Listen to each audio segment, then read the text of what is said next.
उस समय बताया गया था कि उसमें कि कंपनी की जो पूरे यूरोप में और पूरे वर्ल्ड में जितनी भी प्रॉपर्टीज हैं, जितने भी 5 स्टार और 7 स्टार क्लब्स वगैरह हैं और रियल स्टेट से रिलेटेड जितना भी उनकी एसेट्स हैं, वो उसमें डिस्प्ले की गई थी। तो उसी के चलते ये मैगजीन जो पहला संस्करण है वो आपके सामने है। तो जिन लोगों का लाइफस्टाइल अकाउंट अगर नहीं एक्टिवेटेड है उनकी आईडी पर नहीं शो रही होगी, लेकिन ऐसे वीडियोस कई लोगों ने डाले हैं या लिंक्स वगैरह भेजे हैं, तो कम से कम आपको पहली झलक एक बार देखने को मिल जरूर गई होगी। अगर आप चाहते हैं कि आपकी आईडी पे ये शो होने लगे अभी, तो उसका अभी तुरंत आप कर सकते हैं। आप 30 यूरो से अपना जो लाइफस्टाइल अकाउंट है वो एक्टिवेट करा लीजिए, इमीडिएटली आपको उस पर शो होने लगेगा। और उसी लाइफस्टाइल अकाउंट के आगे फिर वो नेक्स्ट जब डिडक्शन होते रहेंगे तो 48 यूरोज हर महीने डिडक्ट होंगे, तो उसके अगेंस्ट ये मैगजीन्स मिलेंगी। प्लस कुछ प्रोडक्ट्स भी ऐसे प्लान कर रही है कंपनी, पाइपलाइन में है, उस 48 यूरोज के डिडक्शन के अगेंस्ट के वो भी आपको दिए जाए, डिजिटल मैगजीन्स प्लस कुछ प्रोडक्ट, टेंजिबल प्रोडक्ट्स। तो उसमें हेल्थ प्रोडक्ट्स भी हो सकते हैं या कुछ ऐसे फैशन एक्सेसरीज वगैरह भी हो सकते हैं, बट वो चीज़ें पाइपलाइन में है। तो फिलहाल ये जो मैगजीन के जो झलक आप लोगों को मिली होगी वो ये बताने के लिए पर्याप्त है कि ये कंपनी किस प्रोफाइल की है, किस लेवल की कंपनी है और किस लेवल की इनकी सोच है, क्या इनकी भविष्य की परियोजनाएं हो सकती हैं और कितना भव्य प्लेटफॉर्म का जो सपना है वो लेके चल रहे हैं। तो मैगजीन्स में आपने देखा होगा कि जो लाइफस्टाइल सेक्शंस हैं, बहुत सारे कार क्लब्स भी हैं उसमें, बोट क्लब्स भी हैं उसमें, मोटर बाइक क्लब्स भी हैं। एक छोटी सी एक आपको कंपनी के बारे में अंदाजा जरूर मिला होगा। तो ये कंपनी की एक्सपर्टीज है, ये कंपनी का बेसिक काम है।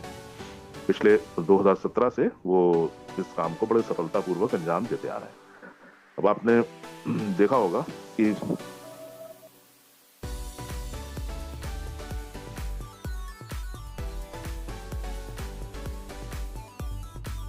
हेलो, मेरी आवाज आ रही है सर?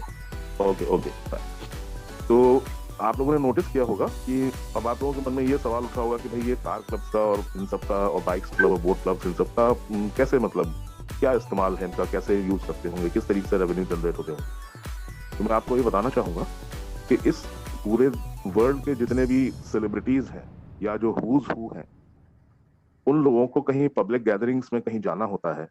जैसे आपने टीवी पे देखा होगा अक्सर, अपने ग्रैमी अवार्ड्स देखे होंगे या कोई म्यूजिक ग्रैमी ये ऑस्कर अवार्ड्स देखे होंगे या बहुत बड़े बड़े अलग अलग तरीके के आपने देखे होंगे अवार्ड। उसमें जो बड़ी बड़ी शानदार जो चमचमाती गाड़ी, शॉपर ड्रिवन जो गाड़ियां होती हैं, वो हमारे जैसी कंपनी से ही हायर की जाती है। तो वहाँ जितने बड़े बड़े सेलिब्रिटीज और इतने लोग जो हैं वो बिल्कुल भी झंझट नहीं लेते कि अपनी पर्सनल गाड़ी लेके आए और अपना वो उतनी भीड़ भाड़ में उसको अननेसेसरी होता है। तो ये इस तरह की हुई। प्लस उन लोगों को मान लीजिए हफ्ते 10 दिन के लिए कहीं समंदर में कहीं सैर के लिए जाना या पार्टी करनी है, या तो वो अब उस एक हफ्ते के लिए तो पूरी बोट या पूरी याट तो खरीदेंगे नहीं। तो इस तरीके से जो हम लोगों की जो बोट क्लब में से जो बोट्स वगैरह हैं, बड़ी बड़ी याट्स हैं, वो रेंट पे लेते हैं। इसी तरह मोटर बाइक्स पे लोग, वहाँ पे लोगों को बाइकिंग का बड़ा शौक होता है, पूरा पूरा देश घूमने के लिए बाइक पे निकल पड़ते हैं। मतलब 5-5, 6-6 हजार, 10-10 हजार किलोमीटर की बाइक उस पर निकल जाते हैं। तो इस तरह का बड़ा क्रेज है वहाँ पे।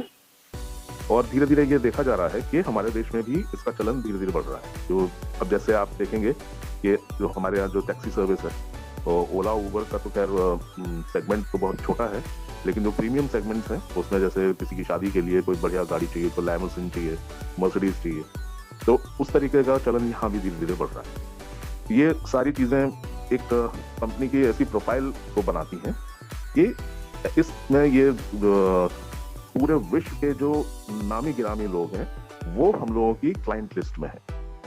अब ऐसे लोगों से संपर्क में रहना ही अपने आप में बहुत बड़ी बात है। जैसे कि विराट कोहली है, आज की तारीख में हाईएस्ट रनर है अपने स्पोर्ट उसके मामले में। तो अगर आप विराट कोहली से अगर जान पहचान है और ये सब है तो वो उतना ही बहुत काफी है। तो उससे आपका जो लेवल पता चलता है कि किस लेवल से आपकी फ्रेंड सर्कल हो, किस तरीके से। तो ये जो सेवाएं हैं, इन सेवाओं के लिए जो ऑडियंस, जो कस्टमर्स जो जुटाने होते हैं, उसके लिए ये प्लान बनाया गया कि एक एडवर्टाइजिंग एजेंसी से संपर्क करके उस तरीके का एक वो हम बनाएं प्लेटफॉर्म, जिसमें ज्यादा से ज्यादा लोग इकट्ठे हों एक ही छत के नीचे और वो इन सुविधाओं का लाभ ले सकें। तो हमारे लिए ये जो कस्टमर्स हैं वो तैयार हो रहे हैं, उनका समूह तैयार हो रहा है, जिससे कि जैसे ही वो क्लब लॉन्च हो, इमीडिएटली पहले दिन से उसको सेवाएं लेने के लिए पहले से हमारे पास कस्टमर्स मौजूद रहेंगे। तो ये कंपनी का जो बेसिक बिजनेस मॉड्यूल है, लोगों को अब बेहतर समझ में आया होगा और उनकी जो कार्यप्रणाली है उसकी भव्यता भी समझ में आई होगी कि किस भव्य लेवल से और किस तरीके से चीज़ों को वो अंजाम देते हैं। तो ये एक तरीके से एक झलकी आपको मिली कि हमारे जो कार्यप्रणाली है, जो हमारी पूरी इंफ्रास्ट्रक्चर है, वो किस तरीके से बिल्ड करना चाह रहे हैं। और इसी तरीके के लोग जो हैं वो आगे आने के लिए वो रिक्वायर्ड हैं। जैसे कि निकट भविष्य में यहाँ पे नॉर्डिक की भी एक ब्रांच खुलने वाली है। यहाँ पे जो एड एजेंसीज हैं वो भी यहाँ पे ब्रांच खोलना चाहेंगी, क्योंकि आपने नोटिस किया होगा कि जो मैक्सिमम बिजनेस है वो हमारे देश इंडिया की तरफ से ही गया है। पूरे वर्ल्ड में अगर परसेंटेज देखें तो मेरे ख्याल से तो करीब 40-45% के आसपास का बिजनेस केवल इंडिया से गया है। तो इतना बड़ा बिजनेस हब है, इतनी बड़ी जनसंख्या है हमारी, तो जो टारगेट ऑडियंस है वो उन सब कंपनीज को भी बड़ा आकर्षित कर रही है। तो बाकी कंपनीज जो हमारी सहयोगी कंपनी है वो भी चाहते हैं कि भाई हम अपनी जो ब्रांचेस है वहाँ खोलें। जैसे एम्पायर स्टेट की ब्रांच खुल सकती है, जैसे नॉर्डिक की ब्रांच खुल सकती है, जैसे कि आपकी एड एजेंसीज की ब्रांच खुलेगी, और उसमें जो मैन पावर होगी वो सब यहीं से हायर करने वाले हैं। या जो क्लब्स जिस एरिया में खुल रहे हैं उस एरिया में जो भी लीडर है उसकी निगरानी में खुलेगा, प्लस उस क्लब की जो इनकम है उसमें से एक सर्टेन परसेंटेज उसकी लीडर को भी दी जाएगी। तो ये इस तरीके की प्रक्रिया है कि जो विन विन सिचुएशन है।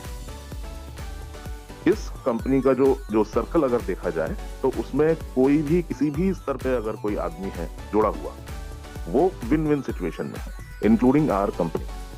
तो राइट फ्रॉम द बिगिनिंग के हम लोग जो व्यूअर्स हैं हमारा फायदा है, फिर हम जिन प्रोडक्ट्स को जो देख रहे हैं जिनका विज्ञापन उन प्रोडक्ट्स कंपनीज का फायदा है, फिर वो प्रोडक्ट की कंपनी के जो एडवर्टाइजिंग एजेंसीज हैं उनका भी फायदा है, फिर वो जितने भी मैन्युफैक्चरर्स हैं जो प्रोडक्ट के उन सबका भी फायदा है, फिर उसके साथ उनकी जो खरीदारी होगी उससे रेवेन्यू जनरेट होंगे, उससे कंपनी को भी फायदा है। तो ये जो पूरा सर्कल इससे एसोसिएटेड जितने भी लोग हैं वो डेफिनेटली हर व्यक्ति फायदे में है, विन विन सिचुएशन है। तो ऐसा एक बिजनेस मॉडल है ये, जो कि आपने देखा कि किस चरणबद्ध योजनाबद्ध तरीके से धीरे धीरे वो अपनी प्लानिंग्स बताते आ रहे हैं। थोड़ा सा जो कोरोना की वजह से जो व्यवधान पड़ा है वो उसकी वजह से ही डिले हो रहा है, अदरवाइज ये प्लान अब तक जो है वो धरातल पे आप लोगों के सामने आ चुका होगा। तो मैं उम्मीद करूंगा कि आप लोगों को इससे बहुत कुछ एक अंदाजा मिला होगा। प्लस हमारे जो रिवॉर्ड जो सेक्शन है, ये रिवॉर्ड अभी जो फिलहाल जो चल रहे हैं वो 3 मई तक के लिए है, और मुझे ऐसा अनुमान है कि शायद ये आखिरी एक जो वीकली बोनेंजा होता है वो है। उसमें एप्पल के आईफोन वगैरह जो पहले बीच में बंद कर दिए गए थे वो एप्पल का आईफोन भी मिल रहा है, और बाकी और उसमें साथ में चीज़ें भी हैं साथ, तो उसकी काफ़ी सारी। तो ये जो कॉन्टेस्ट है वीकली कॉन्टेस्ट, उसका बढ़ चढ़ के हिस्सा लीजिए। मैक्सिमम अवार्ड की क्वालिटी आप देखिए, जिन लोगों को मिले हैं अवार्ड उनसे राब्ता रखिए, वो आपको बताएंगे कि भाई शेयर करेंगे अपना एक्सपीरियंस के किस तरीके का। करीब 1,15,000 का आईफोन है, प्लस वो उसके कोरियर चार्ज और उसकी जो एक्साइज ड्यूटी और ये सारी चीजें करीब 50% 60% करीब वो है, वो भी कंपनी ने बियर की। उसके बाद टी शर्ट्स या जो भी चीजें आई हैं वहां से, तो उसकी क्वालिटी और उसकी जो एक वो होता है कि हाँ कंपनी की इंटेग्रिटी, कंपनी की जो अपनी नीयत क्या है, मंशा क्या है, वो जाहिर होती है उससे। तो गर्व महसूस कीजिए दोस्तों कि आप एक ऐसे मंच पे हैं, एक ऐसे प्लेटफॉर्म पे हैं जो हमारे आपके सबके भले के लिए सोच रहा है, हमारे आप सबके भविष्य के लिए सोच रहा है, और इस प्रक्रिया में एक ऐसा समूह बन जाएगा, एक ऐसा विशाल परिवार एक बन जाएगा जो कंपनी को इतनी बेहतरीन बार्गेनिंग कैपेसिटी देगा कि आगे आने वाले समय में आपके लिए वो बहुत शानदार डील्स पेश कर सकते हैं। इतनी बेहतरीन बार्गेनिंग कैपेसिटी मिलती है। जितने भी बढ़िया हमारे पास केवाईसी के ग्रुप जितने ज्यादा लोग होंगे उतना ही कंपनी सशक्त और ताकतवर होती जाएगी। ये आज के सेशन में मुझे यही कहना था, और साथ में फिर मैं अपनी विनती को दोहराता चलूं कि प्लीज अपना जरूर ध्यान रखिए, स्वस्थ बने रहिए, और नीचे जो डाउनलाइंस हैं बाकी और लोग जो हैं उनसे मैं सबसे गुजारिश करूंगा कि प्लीज फोन का कम से कम इस्तेमाल करें। एक ही पर्टिकुलर व्यक्ति, एक ही लीडर के लिए पूरे सब लोग जो है इकट्ठे फोन न करने लगे। बहुत सारे लोगों की तबीयत ऑलरेडी खराब हो चुकी है, बहुत सारे लोग अभी भी अनकंफर्टेबल महसूस करते हैं। तो डेफिनेटली 1500 कॉल्स अगर आप दिन में आंसर करने लगेंगे तो ये समस्या होने ही वाली है। तो आप लोगों का सहयोग इसमें बहुत अपेक्षित है। आप व्हाट्सएप का इस्तेमाल कीजिए, वॉइस नोट का इस्तेमाल कीजिए, फोन का यूज कम से कम करें। इन्हीं शब्दों के साथ मैं समाप्त करना चाहूंगा आज का मेरे जो विचार हैं। और सेशन हैंड ओवर करूंगा धनंजय जी को। Over to you, thank you. So much Alok ji, बहुत बहुत शुक्रिया आपका। दोस्तों, आज की शुरुआत में मैंने